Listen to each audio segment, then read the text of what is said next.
Hi guys, welcome to the channel again. मेरा नाम है विवेक और आप मुझे देख रहे हो इंडिया रेप्सर मेरे चैनल पे। और आज से जो है ना वो एक अच्छा सेशन हम लोग स्टार्ट किया करेंगे। इसको नाम रखेंगे दावते पॉडकास्ट। तुम्हें कैसे पता? अरे मैंने पहले सुन लिया था। तो दावत ए पॉडकास्ट सबसे इसको बुलाया करेंगे और यहाँ पर हम लोग करेंगे भाई जाओ जाओ जाओ अभी अब तो आ जाओ। जाओ, अब तो आ जाओ। और यहाँ पर हम लोग किया करेंगे लूज टॉक बिना किसी स्क्रिप्ट दोबारा के, कर बिना लो, मैं किसी। खारिज कर रहा हूँ। तो ये लूज टॉक ही है भाई, नहीं, नहीं, ऐसे ही इतना बात भी नहीं, करना इतना भी है, नहीं। ऐसे ही लूज टॉक इतना भी है। नहीं। तो कुछ भी स्क्रिप्टिंग वगैरह इसमें नहीं होने वाली है और अब से ऐसे एपिसोड्स ऐसे ही आएंगे। मेरा इंट्रो नहीं हुआ अभी तक। तो अब इंट्रो करवा देते हैं ना। बोलो भाई कौन हो? Hello friends, welcome to the India rap channel. And यहाँ पर हम डिस्कस करने वाले हैं डिटेल में एस्ट्रो के बारे में और वैसी थोड़ी इधर उधर की बातें करेंगे। लूज टॉक है कम्प्लीटली, ज़्यादा सीरियसली मत लेना। तो देखो लूज टॉक और भी ज़्यादा आप कर सकते हो क्योंकि यहाँ पर मेरा एक डेडिकेटेड वीडियो चैनल है जिसके ऊपर हम लोग ब्लॉगिंग करते हैं। ये अक्सर आता है उसमें मेरे चैनल पे, तो उसका भी नाम बता दो।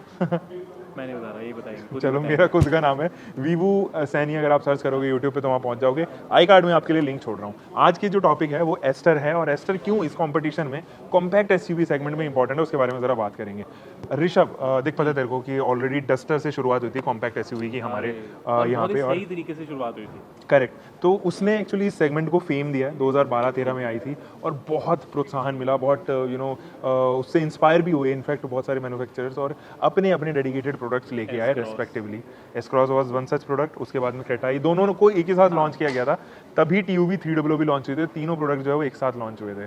तो उसके बाद आती रही 2-4 एंट्रीज। तुम भी बता दो। काफी देर तक क्रेटा ने बहुत रूल किया, कोई और सेगमेंट में आ ही नहीं रही थी और अगर आती भी थी तो सेल नहीं हो पाती थी। बहुत लोगों ने ट्राई किया बट एक्चुअल डिस्ट्रप्टर हुई किया सेल्टोस। उसने क्रेटा की सेल्स खराब की थी और उसके बाद जब क्रेटा का नया नेक्स्ट जनरेशन वर्जन आया तो वो वापस ले गई। अब वो दोनों अच्छा खासा 20,000 यूनिट्स पर मंथ सेल कर लेते हैं दोनों बराबर। हाँ, बट अब जरूरत थी और गाड़ियों की और कंपनीज को ये समझ आ रहा था। कुशाक आई, टाइगर आने वाली है और धीरे धीरे और भी ऑफ कोर्स आ रही है सेगमेंट के अंदर, लेकिन एमजी पीछे कैसे रह जाए। तो उन्होंने भी काफ़ी देर से इनका प्लान था। तो एस्टर फाइनली इन्होंने अपनी सामने लेके आए हमारे। एंड उम्मीद करते हैं इसकी प्राइस बढ़िया रहेगी। और ये ज़रूरत भी थी एक इस तरीके की कंपनी की जिसपे हम थोड़ा सा एडवांस टेक्नोलॉजी भी मिल जाती है और प्राइस भी थोड़ी सी कम होती है। We needed something like this. ये कहीं ना कहीं फैक्ट है क्योंकि एमजी जब इंट्रोड्यूस हुई थी इंडिया में तो हमें लगा कि यार ऐसा ना हो कि इंटरनेशनल ब्रांड है, British owned by SAIC motor जो कि एक चाइनीज कंपनी है एक्चुअली सैक से। तो लोग कैसे एक्सेप्ट करेंगे, क्या ये यूनिक प्रोवाइड करेंगे। बट एमजी ने कंप्लीटली हर एक बार यूनिक कुछ ना कुछ किया। अगर हेक्टर वो लेके आए थे तो पहले उन्होंने इंटरनेट एसयूवी लेके आए। उसमें भी बेनिफिट ये था कि प्राइस उसकी साइज के हिसाब से काफी कम था। उसके बाद इनकी ग्लॉस्टर आई, वो भी बहुत बढ़िया थी क्योंकि आपको एडस टेक्नोलॉजी पहली बार ऑटोनोमस लेवल 1 मिला था। फिर उन्होंने हेक्टर प्लस लेके आए, उसकी भी प्राइसिंग काफी अच्छी रखी मेरे हिसाब से। और अब फोर्थ प्रोडक्ट द एस्टर, ये आ गई ऑटोनोमस लेवल 2 और एआई इनसाइड के साथ। अब ऑटोनोमस लेवल 2 का मतलब ये नहीं है कि डाउनग्रेड हुई है, एक्चुअली अपग्रेड हुई है। लेवल 1 से अपग्रेड हुई है और अब लेन असिस्ट में ज़्यादा महत्वपूर्ण रोल अदा करेगी क्योंकि स्टेयरिंग भी जो है ना वो ECU कंट्रोल्ड ही यहाँ पर रहने वाला है। पीछे एक एस्टर स्टार्ट हुई है तो जस्ट इन केस आपको आवाज़ सुननी है तो कुछ कुछ ऐसी आवाज़ यहाँ पे रहने वाली है। तो सुनाई देगी। हाँ हाँ, शाबाश, ऐसे ही तो करना है, पॉडकास्ट ऐसे ही करना है। देखो एस्टर जो है वो बहुत सारे आर्टिफिशियल इंटेलिजेंस बेस्ड फीचर्स के साथ में आई है। इंजन ऑप्शन से ज़रूर मैं सेटिस्फाइड नहीं हूँ क्योंकि एक डीजल इंजन ऑप्शन नहीं है यहाँ पर। लेकिन जो है वो जो है उससे सेटिस्फाइड हूँ। हाँ, मिसिंग है, ये मेरा मानना है कि डीजल होना जरूरी था। चाहे नाम का ही दे देते बट डीजल होना जरूरी था। नाम का ही क्यों दे देते, अच्छे तो अच्छा ही देना चाहिए। मतलब हालांकि हेक्टर वगैरह में अगर आप देखोगे ना, अगर ऑटोमेटिक ना देते, एक मैनुअली सिर्फ दे दिया, या फिर हम कह सकते हैं कि सिर्फ एक ऑप्शन और कुछ वेरिएंट्स में देते, मतलब वो नाम का ये नहीं कह रहा कि बुरा है। बिल्कुल बिल्कुल। तो यहाँ पे ऋषभ का ये कहना है कि हाँ एक डीजल इंजन जो है वो ज़रूर इंट्रोड्यूस होना चाहिए था। मेरे को भी ऐसा लगता है, भले ही मैनुअल वगैरह के साथ में आ जाए बट जो फीचर्स दिए हैं ना वो लिटरली एट पार है और अपने सेगमेंट में सबसे ज़्यादा फीचर्स ही अभी फिलहाल ऑफर कर रही है। कुछ चीज़ें मिसिंग भी हैं बट अगर हम ओवरऑल नंबर की बात करें तो सबसे ज़्यादा एस्टर के पास में एक्चुअली स्मार्ट है वो ज़्यादा। कहने का मतलब ये आर्टिफिशियल इंटेलिजेंस बेस्ड है।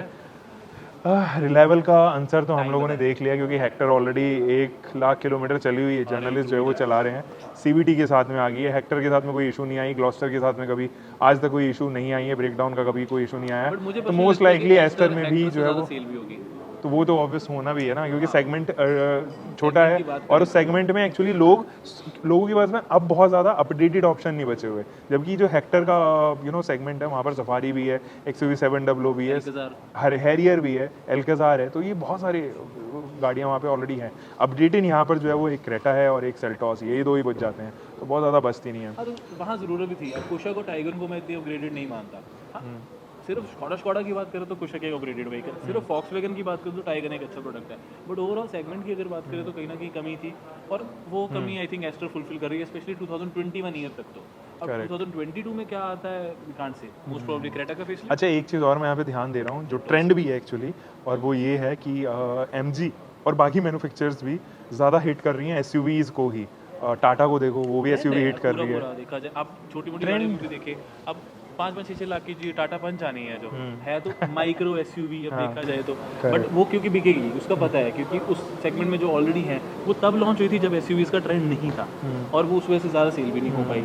लेकिन अब टाटा पंच में अब उन्होंने उसको SUV का नाम देने के साथ साथ 2-3 चीज़ें एडिशनल कर दी, टेरेन मोड्स दे दी, चलो हम उसकी बात क्यों ही करें, बट द पॉइंट इज कि कहीं ना कहीं SUV का ट्रेंड है, लोग पसंद कर रहे हैं। लोगों को एक्चुअली ये फील होता है कि हाँ एक दबदबा है उसके अंदर, उनकी पर्सनैलिटी में जान आ जाती है अगर वो एक अच्छी गाड़ी चला रही होती है, रोड प्रेजेंस उनको लगते हैं। हाँ, हालांकि इंडिया में स्पोर्ट्स यूटिलिटी का व्हीकल की डेफिनेशन ही अलग है। We can not call an SUV until and unless it has a 4x4 feature included in it, तो वो SUVs नहीं कहला जाने सकती। तो बट यहाँ पर कुछ और ही सीन है, फ्रंट व्हील ड्राइव भी यहाँ पर SUVs होती हैं, रियर व्हील ड्राइव भी SUVs होती हैं, बस आपको अपनी गाड़ी की हाइट ज़्यादा देनी है और ग्राउंड क्लियरेंस ज़्यादा करनी है, चाहे उसको रूफ रेल्स भी ना लगे। तो ये फैक्ट है कहीं ना कहीं। तो डेफिनेशन चलो ठीक है, भले ही over the period of time change हुई है, क्रॉस ओवर्स को हम लोगों ने SUVs कहना स्टार्ट कर दिया है, या रेज्ड ओवर हैचबैक्स को हम लोगों ने CUV कहना स्टार्ट कर दिया है, या SUVs कहना स्टार्ट कर दिया है, या compact and sub compact SUVs कहना स्टार्ट कर दिया है। नॉमेनक्लेचर में हम इतना आई गेस कुछ कर नहीं सकते इसका। सही बात है। इंजन देखो, इंजन इसके अंदर 2 आ रहे हैं, दोनों ही अच्छे खासे पावर फिगर्स डिलीवर कर रहे हैं। अब ये रियल लाइफ में कितने पंची फील होते हैं वो चलाने के बाद पता चलेगा। 10 दिन रुक जाओ, 10 दिन सिर्फ और सिर्फ 10 दिन। करेक्ट, 10 दिन में तो हम लोग इसके न जाने कंपटीशन के साथ में कंपैरिजन भी लेके आ जाएंगे, फीचर्स भी कंपेयर कर लेंगे, प्राइसिंग भी इसके 10-15 दिन में आ जानी चाहिए। तो वी आर प्रीटी एक्साइटेड। 15 दिन हो गए। हाँ चलो। तो वी आर प्रीटी एक्साइटेड। आप एक्साइटेड हो तो नीचे कमेंट सेक्शन में ज़रूर बताओ। और फिलहाल तो हम लोग और भी 2-4 बातें और कर लेते हैं, जैसे कलर ऑप्शन कितने आ रहे हैं, मैं कलर ऑप्शन भूल गया।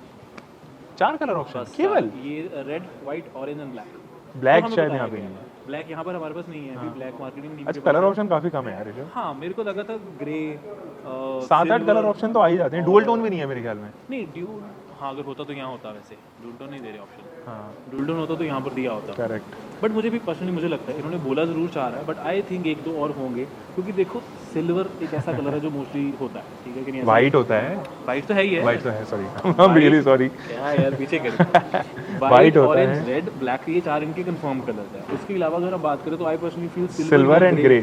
ब्लू मुझे लगता है ना ही निकाले तो अच्छे, इसमें अच्छा भी नहीं लगेगा, मुझे पर्सनली लगता है ब्लू नहीं अच्छा लगेगा। तो ये कलर्स बहुत रहेंगे। अब इसके ऊपर तुम ग्रीन, फॉरेस्ट ग्रीन, वो चीज़ें सूट नहीं करेंगी इसको, this is a different type of. अच्छा, कुछ चीज़ें लैग भी हुई येलो हैं। अगर आ जाए तो कैसा लगेगा? तो वो तो मैं तुम्हें बर्थडे पे गिफ्ट दूंगा, ठीक है। कस्टमाइज करवाने पड़ेगी। वैसे हम अक्सर इसको इसी बात से चढ़ाते हैं क्योंकि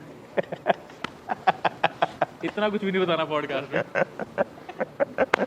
चलो ठीक है, नहीं बता रहे। अच्छा, 3-4 चीज़ें मुझे जो है वो अभी कमी लगी है, और कॉन्स में जो है वो मैं इंट्रोड्यूस डीजल करूंगा। इंजन, यार वेंटिलेटेड सीट्स, भाई मुझे तो बोलने दो कुछ। IRVM जो है वो मैनुअल है, ठीक है। बस अब मैं बोलूँ, चल तू निकाल ले, फिर उसके बाद मैं निकालता हूँ। आर्मरेस्ट के बाद थोड़ा सा हार्ड हो जाता है, वहाँ पर सॉफ्ट होता है, बट बात वही है, उस पर कप होल्डर्स दे दिए तो उस पर थोड़ा सा हार्ड है। उसके अलावा मुझे लगता है कि मेजर तो वैसे यही है, एक वायरलेस चार्जर लोग बोल रहे हैं यहाँ पर, बट मुझे पर्सनली इतना इंपॉर्टेंट वो फीचर नहीं लगता, जहाँ की वेंटिलेटेड सीट्स फिर भी थोड़ा सा यूजफुल फीचर है, और क्योंकि सेगमेंट की गाड़ियाँ देती हैं तो फिर कहीं ना कहीं वो जरूरी हो जाता है। अब ये बताएंगे, और मुझसे पहले बता रहा हूँ, मेरे को पता नहीं इन्होंने क्या कमी बतानी है। अरे यार फ़ोन आ रहा है यार। हाँ आयुष भाई। कल वाली बात। हाँ यार, कल वाली बात पता तो नहीं हंसी आ है गई। इन्होंने कौन सी कमियां बतानी है। मुझे खुद नहीं होता, मैं सोचूंगा अभी। चलो हाँ, बट द पॉइंट ये पक्की बात है, देखना ऐसी छोटी सी को कमी नहीं करनी मे भी जिसकी वैल्यू उतनी ना हो। चलो ठीक है। बताओ। कूल्ड ग्लव बॉक्स नहीं है, ठीक है।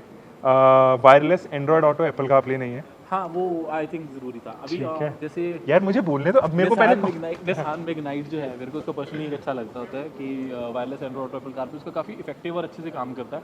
i20 का ओके है, कभी कभी कनेक्ट नहीं होता। अब आप बोलिए। चलो ठीक है। अब जो इसकी टायर प्रोफाइल है वो 55 प्रोफाइल की है, मुझे 60 ज़रूर लग रही थी। तो जब आप माउंटेनियस रीजन में जाओगे, पॉट होल ज़्यादा कवर कर रहे हो, विलेज में ज़्यादा चला रहे हो, तब टायर बर्स्टिंग की प्रोबेबिलिटी ज़्यादा बढ़ जाएगी। तो ये चीज़ का ध्यान रखा गया इसके स्पेयर व्हील में, जो कि एक साइज़ लोअर भी है एंड प्रोफाइल भी ज़्यादा हाई की हुई है। ये चीज़ मुझे कुछ लगी। मैंने प्रोफाइल देखना भूल गया था, साइज देख लिया था। हाँ, But उसके obviously साथ size में कम तो फिर- उसके साथ में हेलोजन इंट्रोड्यूस की गई है फॉग लैंप में, वो चीज़ मुझे थोड़ा सा लगा। अच्छी है ना वो तो, विजिबिलिटी येलो में बेटर आएगी हेलोजन में। ये भी तुम फॉग कह लैम्प सकते किस हो। लिए होते हैं? फॉग के लिए। तो फॉग में डेफिनेटली आपकी जो हेलोजन लाइट है वो बेटर काम करती है। सॉरी मैं भूल गया, जो इसकी कॉर्नरिंग लैंप है वो फॉग लैंप ऑन पे एक्टिवेट नहीं होती, यानी कि इसकी फॉग लैंप ही कॉर्नरिंग लैंप है। जब आप स्टेयरिंग मोड़ोगे तो वो फॉग लैंप कन्वर्ट हो जाएंगे कॉर्नरिंग लैंप में, बट वो एक पर्टिकुलर डायरेक्शन में नहीं देंगे, वो ऑन हो वो जाएंगे। एक ही लाइट है। हाँ, तो वो एक्चुअली कहने का बस कॉर्नरिंग लैंप है, रियल नहीं है। एक cornering चीज़ और है, से मैंने समझ ध्यान दिया है कि जब इसके वाइपर्स आप स्ट्रेट करते हो तो वो बोनेट आगे का जो हुड है उसके अंदर स्ट्राइक होता है, उसका अलग से मोड दिया गया है। तो जब आप गाड़ी को ऐसे चाह रहे हो कि वाइपर्स जो है ना वो स्ट्रेट हो, तो आपको अलग से मोड एक्टिवेट करना पड़ेगा। उससे स्ट्रेट करने के बाद में ये चीज़ देखनी पड़ेगी। हाँ जी, कहाँ है प्रियंका? अरे यार, ये कहाँ चले गए? देखो यार, ये बहुत ही कैजुअल है। This casual approach won't take you to the success, okay? So better prepared for next time. उठ के चला गया, मेरे को छोड़ के चला गया। अरे वो बात हो और मुझे बोल रहा पीछे प्रियंका बुला रही है, प्रियंका को देखा, प्रियंका है नहीं, प्रियंका यहाँ खड़ी हुई है, हद है यार। तो हाँ जी, हम लोग कौन से डिस्कस कर रहे थे, ठीक है? तो ये कौन हो गया? और परफ्यूम नहीं है, जहाँ तक मुझे लग रहा है कि इसके अंदर, सॉरी, एयर प्योरीफायर नहीं है। हाँ, मैं भी कहूँ तो परफ्यूम सॉरी, परफ्यूम भी होते हैं वो, those are converted perfumes. Disadvantage में उसको डिसएडवांटेज में नहीं कर सकते, लेकिन हाँ, air purifier is not available there. इसके साथ साथ जो इसका आर्टिफिशियल इंटेलिजेंस बेस्ड वॉइस मेरे हिसाब से जो वॉइस असिस्टेंट जो कॉस्ट कटिंग की गई है, अगर वो जेन्युइनली हमें दिख जाए एक शोरूम प्राइस में, तो ये सारी शिकायतें विवेक भाई की भी चली जाएंगी। हाँ, ये बात भी है। 8.99, आहा, स्वाद आ जाएगा।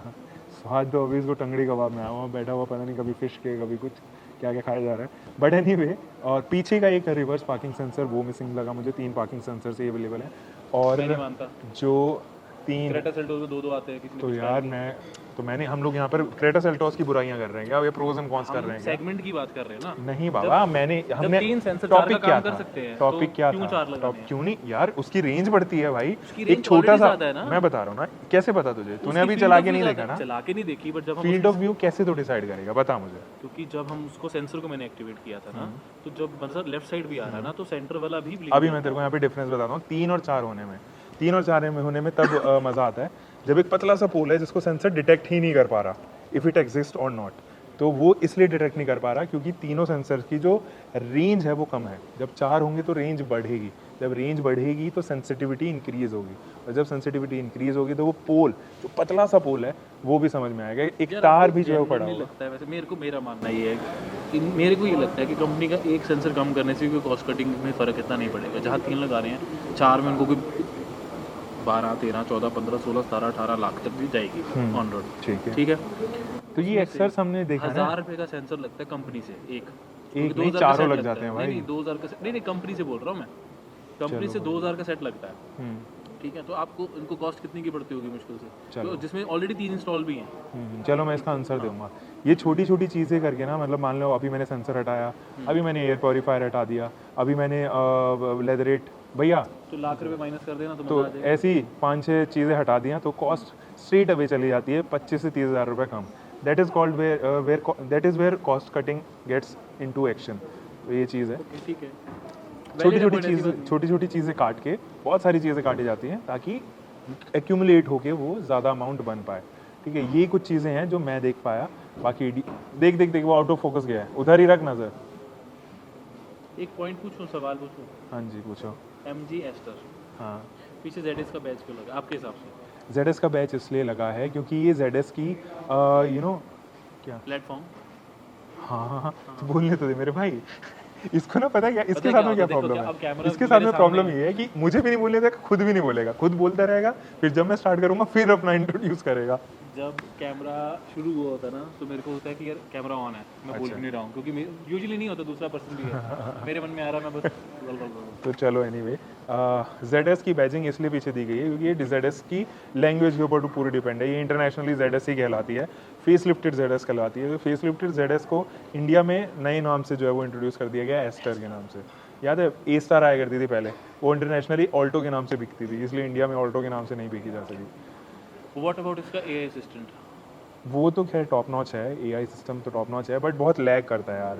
अभी भी वॉइस कमांड में जो है ना वो बहुत लैगी है, और Google कभी Alexa कभार वाला सीन सुनता नहीं नहीं। है। हाँ, But एलेक्सा मुझे नहीं, एक चीज़ और एलेक्सा से लगी। कंपेयर नहीं कर सकते नहीं आप। नहीं, मुझे एक चीज़ और लगी, मे बी अभी मैं इसका आगे हम टेस्ट करेंगे तो होगा, मेरे को हेक्टर से भी थोड़ा सा स्लो लगा, ठीक है, पर उसका रीज़न ये हो सकता है कि अभी हम -2 लेवल पर हैं। अब क्या पता ये इंटरनेट बेस्ड सारा कुछ रही हो, क्योंकि अब देखो जियो का सिम तो अंदर है ही है, हमारा एलेक्सा गूगल वगैरह भी मोस्टली इंटरनेट के बेस पे चलता है, ठीक है कि नहीं, लैंग्वेज समझता है ये वो, तो हो सकता है उसकी वजह से इसको थोड़ा टाइम लग रहा हो, बट ये आगे टेस्ट करेगी। बट ऊपर जाके भी ऐसा नहीं है कि मुझे- एलेक्सा और गूगल को कम्पीट चलो ठीक है, I can accept this fact कि शायद हेक्टर से कम हो, हेक्टर से कम अफेक्टेड हो, बट हाँ एक चीज़ फैक्ट है कि जो उसका इन्फोटेनमेंट सिस्टम है वो वेक्टर से 1000 टाइम्स बेटर है, टच रिस्पॉन्स में, क्लैरिटी में, एंड वो लैग नहीं करता Crispy है। है काफी। हाँ, इतना ज़्यादा लैग नहीं करता, कभी कभार हल्का सा डिले जो है ना आपको लगेगा। अच्छा, मेरे साथ हुआ है, मतलब नेविगेशन में अगर आप पिंच करोगे तो अचानक से पिंच नहीं होगा, जूम करोगे तो ये सारी चीज़ें अभी भी। नेविगेशन में मैंने नेविगेशन नहीं देखी। बाकी fit and finish, panel gaps हो और क्वालिटी हो, उसके साथ में कोई कॉम्प्रोमाइज़ मुझे नहीं डोर की होता हुआ थंब नजर मुझे आ रहा। पर्सनली अच्छी लगी। ये सारी चीज़ें हैं जो 5 हेक्टर स्टार तो है, ये प्लेटफॉर्म तो वही है। हाँ, 5 इंटरनेशनली तो 5 स्टार रेटेड है ये। ZS EV को भी मिली थी। ZS EV को मिली थी, बट EV की बैटरी की वजह एक्चुअली से। पूरा मैकेनिज्म ही उसका चेंज हो जाता है, केवल प्लेटफॉर्म से बट अगर सेफ्टी। हम ZS बाहर वाली की इलेक्ट्रिक बात कार्स आर करें, मोर प्रोन टू हैव नहीं, बेटर 5 स्टार रेटिंग। वो तो उसकी हैंडलिंग करके Sir, की है ना।